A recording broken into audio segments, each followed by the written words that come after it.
जय हिंद दोस्तों, मैं आपका अपना यस। अभी जो वीडियो लेके आई है एचएससी की भर्ती को लेके, और एचएससी में भी जो 17 तारीख को रिजल्ट आया, रिजल्ट आने के बाद काफ़ी दोस्तों के ना जो भी कैंडिडेट है उनके वेटिंग लिस्ट को लेके बहुत सारे डाउट है। काफ़ी दोस्त वेटिंग लिस्ट की वेट कर रहे हैं, क्योंकि बहुत से ऐसे भी स्टूडेंट है जो कुछ कुछ पॉइंटों से रह गए, और कुछ तो ऐसे भी है जो कट ऑफ लगी है ना, सेम टू सेम वही नंबर आए, लेकिन फिर भी बोल रहे सर हमारा सिलेक्शन नहीं हुआ। तो उसके पीछे देखो, आपने पूरी पॉलिसी पढ़ी नहीं होगी सिलेक्शन वाली, जिसके जितनी कट ऑफ है उतने ही नंबर आए ना। तो उसको बता देता हूँ, आपके जितने नंबर आने वाले बाकी और भी स्टूडेंट थे, बहुत ज्यादा स्टूडेंट होंगे, कम से कम 20-20 स्टूडेंट होंगे, तो उनके भी नंबर आप जितने आए, लेकिन उनकी क्या है, एज डिफरेंस, उनकी एज ज्यादा थी आपसे, चाहे 1 दिन हो चाहे 2 दिन हो चाहे 1 साल हो, उनकी एज ज्यादा थी तो उनका सिलेक्शन हो गया। और जो पॉलिसी होती है उसमें ये साफ साफ लिखा होता है, अगर नंबर समान आ जाते हैं तो जिसकी एज ज्यादा होगी तो उसको फर्स्ट प्रायोरिटी दी जाएगी, उसका सिलेक्शन पहले होगा। अगर एज भी बिल्कुल इक्वल मिलती है तो उसके बाद आपके जो 10th में परसेंटेज है उस हिसाब से आपका सिलेक्शन होगा। तो ये चीज आपको ध्यान रखनी चाहिए। अगर किसी ने नहीं बताया पहले तो अभी बता देता हूँ, क्योंकि मैं ज्यादातर मोस्टली सेंटर से रिलेटेड वीडियो बनाता हूँ, जो डिफेंस से रिलेटेड होती है वो तो मैं, तो जो भी दोस्त अभी पहले डिफेंस वगैरह की तैयारी करते हैं वो मेरे को जानते होंगे, नए वाले नहीं जानते। लेकिन मैं एचएससी को लेके अभी काफ़ी सारी वीडियो बनाई है। वेटिंग लिस्ट को लेके मेरी लगभग तीसरी वीडियो है, क्योंकि काफ़ी अच्छा रिस्पांस मिला आपका। पहले तो मेरे को नहीं था, और कुछ दोस्तों को मेरा वीडियो बनाने का तरीका भी कैजुअल लगता होगा, मैं थोड़ा सा आराम से बोलता हूँ और एक सभ्य भाषा का प्रयोग करता हूँ, क्योंकि मैं जो मेरा बैकग्राउंड है वो डिफेंस से है, मैं डिफेंस से जुड़ा हूँ। तो डिफेंस में मैंने काफ़ी क्लासेस चलाई है फायर से रिलेटेड, तो मेरे को वो पढ़ाने वाला तरीका है ना, वही मेरी अभी वीडियो बनाने में भी आपको दिखाई देता है। भाई थोड़ा सा डिसिप्लिन में रह के मैं बातें करता हूँ, आपको अच्छी लगे ना लगे वो एक अलग बात है। तो अभी मैं बात करता हूँ वेटिंग लिस्ट को लेके, और क्या वेटिंग लिस्ट आएगी, या फिर CET 2 होने वाला है उसमें मर्ज कर देंगे, या फिर आपके पास क्या ऑप्शन रहता है वेटिंग लिस्ट के लिए, मतलब बोर्ड पे दबाव बनाया जाए या सरकार को मतलब रिक्वेस्ट की जाए, जो भी है, तो आपके पास क्या ऑप्शन बचते हैं, तो उसी पे मैं डिस्कस करने वाला हूँ। और अगर आपको अच्छी लगे तो चैनल को सब्सक्राइब कर देना, नहीं तो आप स्किप कर सकते हो, कोई ज़रूरी भी नहीं, क्योंकि मैं मेरे हिसाब से वीडियो बनाता हूँ भाई, जो चीज़ जेन्युइन होती है उसी पॉइंट पे मैं वीडियो बनाता हूँ। ये नहीं है भाई मैंने कुछ भी ऐसे वैसे बोल दिया। और मैं देखा जो अभी सारे यूट्यूब मतलब चैनल एनालाइज किए, तो मैंने देखे हैं, मतलब हरियाणा में से रिलेटेड जो भी वीडियो बनाता है ना, लगभग सारे कॉमेडी वाले ही रहते हैं। हर में मतलब आपको कॉमेडी ज़्यादा मिलेगी, तो ऐसा तो मेरे से उम्मीद तो करिए मत भाई, मैं ज़्यादातर आपको कोई भी मतलब ऐसा बेभाषा बोल के आपको खुश करने की कोशिश करूंगा, तो ऐसा कुछ भी नहीं है।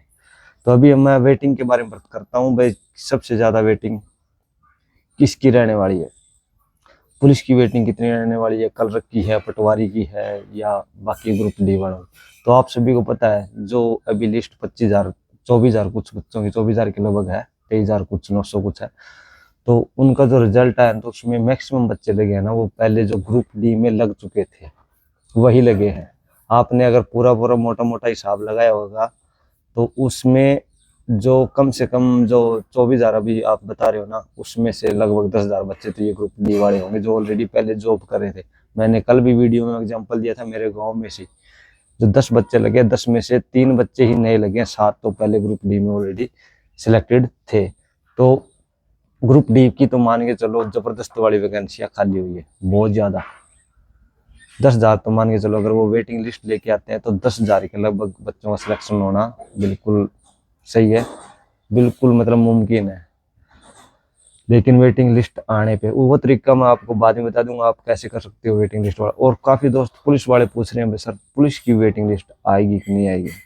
तो देखो, पुलिस की वेटिंग लिस्ट आने की पूरी संभावना है, आएगी तो सभी की आएगी, नहीं तो किसी की नहीं आएगी। मैं पहले बताता हूँ, CET 1 वाला का ना पूरा पूरा आएगी, चाहे किसी भी आप डिपार्टमेंट से हो, चाहे पुलिस से हो, कलर से हो, किसी की भी हो। लेकिन पुलिस में कितनी वैकेंसी आ सकती है, आप 200 के लगभग जो वेटिंग लिस्ट आती है, 200 के लगभग तो पुलिस में इसकी आएगी, मेल कैंडिडेट की 200 के लगभग बच्चों की मतलब वेटिंग लिस्ट आती है, 200 के लगभग बच्चे सिलेक्ट किए जाएंगे, जो पॉइंटों से रह गए या मतलब उनका सिलेक्शन होना तो पक्का ही है। और फीमेल की भी लगभग 100 के लगभग फीमेल की भी आ जाएगी, 100 के या 75 के लगभग फीमेल कैंडिडेट की भी वो आ जाएगी वेटिंग लिस्ट। अभी कलर को लेके बहुत सारे, क्योंकि बहुत सारे स्टूडेंट है ना पुलिस वाले, उनका दूसरी जॉब्स में जैसे पटवारी में हो गया, या किसी का जेई में भी हो गया है, किसी का अलग अलग डिपार्टमेंट में, मतलब दो दो तीन तीन डिपार्टमेंट में हो रहा है, तो काफ़ी दोस्त पुलिस वाली जॉब न करके दूसरी जॉब को ज्वाइन करेंगे। अभी कलरक वाले जो खास करके फीमेल कैंडिडेट तो पुलिस वाली जॉब ने ज्वाइन करके कलरक की भी ज्वाइन करेगी, बाकी जो भी है उसमें ज्वाइन कर लेगी। ग्रुप डी वाले में से तो सभी निकल ही जाएंगे, ये नहीं है ग्रुप डी में रहेंगे, ग्रुप डी से सभी आउट हो जाएंगे। कोई जैसे मेरे जैसा ही कोई रहेगा जो बस मेरे को मकरा, मतलब मकरे टाइप के बोलते हैं ना, फौज की भाषा में मकरा बोल देते हैं, जिसको काम कर से कोई मतलब नहीं होता, काम करने का इच्छा रखता ही नहीं, तो वो हो सकता है। बाकी फीमेल है, फीमेल का क्या, फीमेल ज़्यादातर ऑफिस वगैरह की, मतलब पुलिस की बजाय ऑफिस वगैरह का काम करने पसंद करती है, तो वो ज़्यादा मतलब कलरक वगैरह की चॉइस कर सकती है। लेकिन जो पुलिस वाले कैंडिडेट है ना, वो कलरक में जाने के, जो मेल कैंडिडेट है वो कलरक में नहीं जाएंगे, क्योंकि बेसिक सैलरी का फर्क है। कलरक का 19,900 है और पुलिस वालों का है 21,700, तो सैलरी में डिफरेंस रहेगा 3-4 हज़ार रुपये का, जो डीए डे वगैरह लगा के, और राशन मनी वगैरह का भी डिफरेंस रहता है, ये आपको बता देता हूँ, बाकी किसी ने बताया भी नहीं होगा। अभी बात करता हूँ मैं कलरक की, कलरक में कितनी वैकेंसी रह सकती है, तो कलरक में भी मान के चलो 100 के लगभग, 100 से ज़्यादा ही रहेगी, वेटिंग लिस्ट आ सकती है। वो क्या है, क्योंकि कल काफ़ी दोस्तों को पटवारी में हो गया, और पटवारी को एक मतलब बेसिक सैलरी लगभग दोनों की सेम है, कोई फर्क भी नहीं है कलरक की उसकी, लेकिन पटवारी को ज़्यादा तवज्जो देते हैं, पटवारी पटवारी हो जाती है गाँव में, मतलब नाम ही बड़ा है। तो उस चक्कर में काफ़ी दोस्तों को जिसको कलरक में और पटवारी में भी हो गया तो पटवारी में चले जाएंगे, और कुछ का जेई वगैरह में हो गया तो वो जेई में चले जाएंगे, क्योंकि एक एक कैंडिडेट का 3-3 4-4 पोस्टों में सिलेक्शन हो चुका है। ग्रुप डी में तो है ही है, उसका कोई दिक्कत वाली बात नहीं, तो वो चला जाएगा। तो 100 के लगभग वैकेंसी कलरक में खाली हो सकती है। अभी उसका भी लगना बाकी है, फार्मासिस्ट वाले तो ज़्यादातर, कुछ अगर किसी का फार्मासिस्ट और कलरक दोनों में हो गया तो वो फार्मासिस्ट में जाएगा। टेक्निकल पोस्ट में सैलरी वगैरह काफ़ी डिफरेंस रहता है, तो इसमें बेसिक सैलरी भी, और कुछ जिसका कलरक और पुलिस दोनों में हुआ है ना, तो वो पुलिस में जाएगा, मेल कैंडिडेट खास करके, क्योंकि उसमें बेसिक सैलरी का फर्क है, मैं पहले ऑलरेडी बता चुका हूँ। तो कलरक के लिए भी इतनी लिस्ट जा सकती है। बाकी जो टेक्निकल पोस्ट है, कोई जेई है, कोई और है, तो उसमें क्या है, जो दोस्त टीजीटी लेवल का अगर एग्जाम दे रखा है किसी दोस्त ने, वो उसका टीजीटी में सिलेक्शन हो गया और इसका जेई में भी हो गया, तो वो टीजीटी में चला जाएगा। तो उसमें कुछ कुछ 5-5, 7-7, 10-10, 20-20 वैकेंसी खाली हो सकती है, इससे ज़्यादा नहीं होगी जेई वगैरह में, क्योंकि सेम ही है। बाकी कुछ टीचर को प्रायोरिटी देते हैं, पटवारी का भी मान लो, पटवारी वाले का किसी का अगर पुलिस वाले में होगा तो पुलिस में चला जाएगा। तो इसमें ठीक ठीक वैकेंसी, किसी में 50, किसी में 30, इतनी वैकेंसियाँ खाली हो सकती है। तो ये पूरा पूरा मतलब मोटा मोटा हिसाब रहने वाला है। और ग्रुप डी की तो आपको पूछो ना, अगर वेटिंग लिस्ट आती है तो 10,000 कैंडिडेट का सिलेक्शन होना तय है, तो इसमें कोई डाउट भी नहीं है। अभी काफ़ी दोस्त पूछेंगे सर हम वेटिंग लिस्ट आएगी कि नहीं आई, इसके लिए क्या करें। देखो, वेटिंग लिस्ट के लिए 2 ऑप्शन है। अभी सरकार, मतलब सरकार क्या, मैंने यूट्यूब जो भी देखा है, सभी CT2 को रिपीट कर रहे हैं बार बार, भाई CT2 हो जाए, ये हो जाए, वो हो जाए, दिसंबर में ये हो जाए, वो हो जाए। लेकिन अगर CT2 पहले आ जाता है ना, तो फिर आपकी जो जो ये वैकेंसियाँ खाली रहने वाली है, तो सारी CT2 में ही मर्ज कर देंगे, ये आप मान के ही चलो। तो जो भी दोस्त आवाज़ उठा रहे हैं, जिस मतलब 2 दोस्त ने, क्योंकि काफ़ी सारे टीचर है बड़े बड़े हैं, क्योंकि मैं हर रोज़ मतलब पीछे जो भी वीडियो देखी है ना, कोई भी ऐसा बंदा नहीं है जो HSC से चेयरमैन से नीचे बात करे। सभी ऐसे बोलते हैं, भाई हमारी तो डायरेक्ट बात है HSC चेयरमैन से, मैंने सुबह ही बात करी, कोई बोल रहा रात को गुड नाइट बोल के सोता है HSC चेयरमैन मेरे को। तो देखो, मेरा तो ऐसा कुछ है नहीं, मैं आपको बता देता हूँ, जो भी मैं लिमिट में, मतलब एक गवर्नमेंट एम्प्लॉय होने के नाते जो लिमिट में बात कर सकता हूँ वही बात करता हूँ। तो सारे गुड नाइट बोलने वाले हैं, HSC चेयरमैन को सुबह गुड मॉर्निंग वाले हैं, जो भी इश्यू होता है उसके लिए डायरेक्ट चेयरमैन से ही बात करते हैं। कोई छोटे मोटे मतलब बाकी बोर्ड मेंबर को तो जानते नहीं।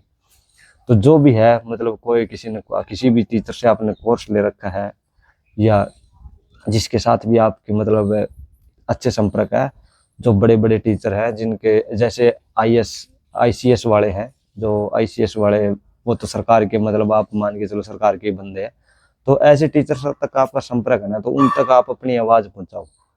जिससे भी कोर्स ले रखा है टीचर से, उस तक आप अपनी बात पहुंचाओ, भाई हमारा ये मुद्दा उठाओ। अगर आप HSC चेयरमैन से मिलते हो, हर रोज बोलते हैं भाई हमारी मीटिंग होने वाली है HSC चेयरमैन से, आज सुबह मीटिंग है, कल है शाम को, तो इस मीटिंग में CT2 से ज़्यादा बड़ा मैटर ये वेटिंग वाला है।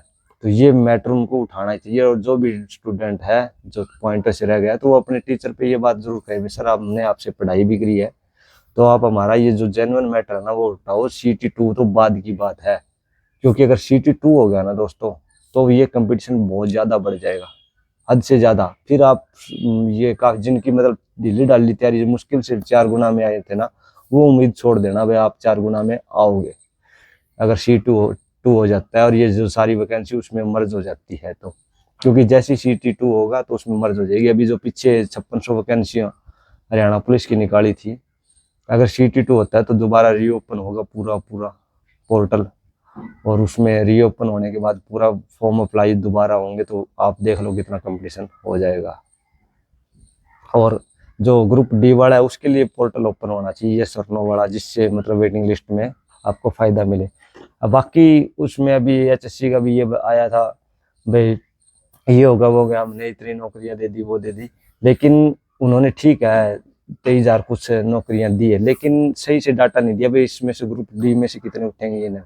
और बाकी HSC को ना ये भी करना चाहिए, जो टीचर वगैरह आप अपना ये भी पॉइंट रख देना, HSC को बोलो जो कुछ जैसे स्टेनो टाइपिस्ट वगैरह के एग्जाम रह रहे वो कंडक्ट करा के उनका रिजल्ट जारी करके फिर CT पूरा एक पूरा CT1 का पूरा रिजल्ट भाई हमने इस CT1 के माध्यम से इतने कैंडिडेट्स को नौकरी दी है। किसी भी कैंडिडेट का एक वैकेंसी में नाम होना चाहिए, एक से दूसरी में नहीं होना चाहिए, जिससे सही डाटा आ सके भाई कितने बंदों को रोजगार मिला है।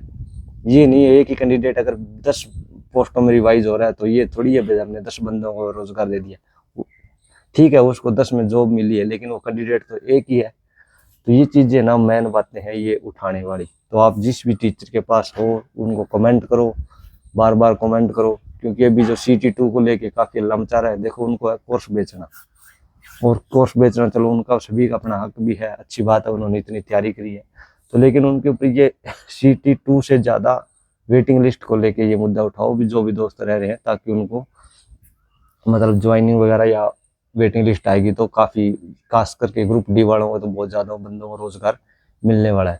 तो ये मेन बातें हैं ये उठाओ। मैं अभी तक नहीं कह रहा भाई मेरी बातें आपको अच्छी लगी या नहीं लगी, लेकिन मेरा यही तरीका है बात कहने का, और मैं एक सभ्य तरीके से करता हूँ। ये भी नहीं भाई मैं हम फिल्टर पाड़ देंगे यो कर देंगे लठ गाड़ देंगे ऐसा वैसा ऐसी कोई भी मैं भाषा प्रयोग नहीं करता। मैंने पहले बता दिया मेरा बैकग्राउंड है डिफेंस से, मैंने काफी लंबे टाइम तक जो फायर की क्लासें होती है वो मैंने फौज को बहुत पढ़ाई है, क्योंकि मैं फौज में फायरमैन के पद पे हूँ। तो मैंने मतलब मेरी अगर पुरानी वीडियो देखोगे जो भी दोस्त मेरे सब्सक्राइब करने से पहले मेरी एक बार पूरी बायो देख लेना। मेरे इंस्टाग्राम पे मेरी ID भी दूंगा, कमेंट बॉक्स में पिन कर दूंगा, वहाँ से आप जाके मेरा बैकग्राउंड देख सकते हो। क्योंकि आप जिस भी बंदे को फॉलो कर रहे हो ना तो उसका बैकग्राउंड पता होना बहुत जरूरी है, आप किसको कर रहे हो। कल को ये ना हो मैं कुछ और प्रमोशन करने लगा। वैसे मैं किसी बुक्स वगैरह प्रमोशन करता भी नहीं जल्दी से, क्योंकि बंदे को अपना एक स्टैंडर्ड मेंटेन रखना चाहिए। ये नहीं आप किसी का भी कर दो रायता फैला के रख दो, ऐसा कुछ भी नहीं। सब कुछ पैसा ही नहीं होता, बहुत कुछ आपका मतलब आपने क्या कमाया समाज में वो भी होता है। तो जो भी दोस्त है ना मेरी वीडियो पसंद आई नहीं आई वो अलग बात, आपको सब्सक्राइब करना भी नहीं करना वो भी अलग बात है, लेकिन आप अपना पॉइंट तो रख सकते हो, आप अपनी आवाज़ तो उठा सकते हो। तो जो भी टीचर है उनको जो मिलने की बोल रहे हैं भाई हर रोज HSC चेयरमैन के साथ सेल्फियाँ डाल रहे हैं, उनको ये बात बोलो HSC चेयरमैन को ये बात वेटिंग लिस्ट वाली हमारी उठाओ पहुँचाओ, ताकि काफ़ी बच्चों का भविष्य सुधर सके। मेरी यही बात कहनी थी। और ये वीडियो अच्छा रिस्पॉन्स दे रहे हो, मैं भी वीडियो इसलिए बना रहा हूँ भाई मेरा भी देख सभी का इंटरेस्ट होता है, किसी का कोर्स बेचने में होता है, किसी का किसी में होता है। मेरा इंटरेस्ट है भाई मैं जो हरियाणा की जो मतलब ऑडियंस है उस तक अपनी पहुंच बना सकूं, क्योंकि सेंटर लेवल पे है तो ज़्यादातर अलग अलग स्टेट्स के बहुत से बंदे जुड़े हुए हैं मेरे से। ज़्यादातर मोस्टली मेरे यूपी वगैरह के दोस्त देखते हैं, क्योंकि सेंटर वगैरह की वो तैयारी करते हैं। हरियाणा वाले HSC में घुसे रहते हैं, सेंटर की जॉब क्या आती है नहीं आती उनको पता ही नहीं होता। तो मैं सेंटर की ज़्यादा वीडियो बनाता था, लेकिन मैं HSC को लेकर भी थोड़ा सीरियस हुआ हूँ तो उसको वीडियो बनाने लगा हूँ। तो मैं फैन फॉलोइंग मतलब जो ऑडियंस हरियाणा की बढ़ाने के लिए ये वीडियो बना रहा हूँ। और मैं ज़्यादा कोई इंग्लैंड का रहने वाला नहीं हूँ, फतेहाबाद हरियाणा का रहने वाला हूँ। काफ़ी बार दोस्तों को तो ये लगता होगा इसकी भाषा से राजस्थान का रहने वाला हूँ। मैं फतेहाबाद हरियाणा का रहने वाला हूँ, एक छोटा सा गाँव है रानी सांचला, भोजराज दो भुन्ना के पास पड़ता है, तो उसी का रहने वाला हूँ दोस्तों। हाँ मैं रहता बाहर हूँ भाई, जॉब करनी पड़ती है, सभी को बाहर रहना पड़ता है। बस यही रिक्वेस्ट, आप अपनी आवाज़ अपने टीचर तक जो भी बोल रहे हैं HSC चेयरमैन से मिलते हैं, हमारी मीटिंग है वो है, तो उनको यही पॉइंट रखो कि CT2 से ज़्यादा आप हमारी ये वेटिंग वाली बात है उठाओ। तो यही मेरा कहना था। आपको अच्छी लगे तो ठीक है दोस्तों, चैनल सब्सक्राइब कर लेना, नहीं लगे तो कोई बात नहीं। आपका जो भी आपने इतनी वीडियो देखी उसके लिए बहुत बहुत धन्यवाद। जय हिंद दोस्तों, जय हिंद, जय भारत।